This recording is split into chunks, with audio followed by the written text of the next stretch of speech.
In our chapter on studio techniques and special effects, we will leave the confines of the physical world and take advantage of the virtual world in which we're not limited by the laws of physics. Meaning, we're not using ART, we're using mental ray and basically any other renderer that allows non physical effects to achieve a theatrical or artistic look that couldn't be achieved in the real world, or maybe could be achieved, but with only a great deal of effort. Here, it will be very easy for us to break those rules. We'll start with the simple process of light exclusion. I've got a classic triangle lighting setup here with a key light, and it's a photometric spot. I've got a fill light. It's a photometric area light. And then behind the subject here's my sculpture. Behind the subject, I've placed two rim lights. And these are instances of the same sphere light. It's a uniform spherical distribution. And it's got a pretty high intensity value. If we switch it over to lumens, it's almost 20,000 lumens. So those are very bright rim lights. And the purpose of those rim lights artistically is to separate the foreground from the background by providing a bit of an illuminated edge. We don't want to illuminate our set in this case. These rim lights shouldn't really illuminate the backdrop. With light exclusion, we can easily hide the object from those lights, make it so that the object will not receive illumination and/or shadows from a light. This will only work in a non-ART renderer. I'm using mental ray.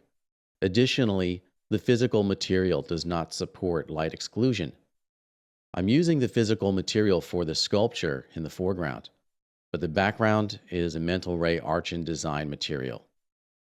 I'll select one of those rim lights or backlights, go over to the Modify panel, and here we go, Exclude. Click that button. We have two columns. This is a list of the other scene objects. And here's an area in which we can add objects. We can choose to include them or exclude them from illumination, shadow casting, or both. Let's send our wall over there. Click it in the leftmost pane. Click the right-facing arrow button. That sends it over into our exclusion area. In this case, we do want to exclude the object from both illumination and shadow casting. Just click OK, and that's simply accomplished. The light will move through the object as if it didn't exist and illuminate the rim of our sculpture. In this simple scene, I only needed to exclude one object.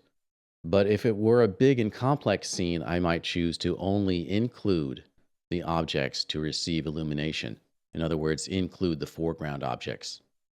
We've got it set up optimally now. Let's go into our render setup.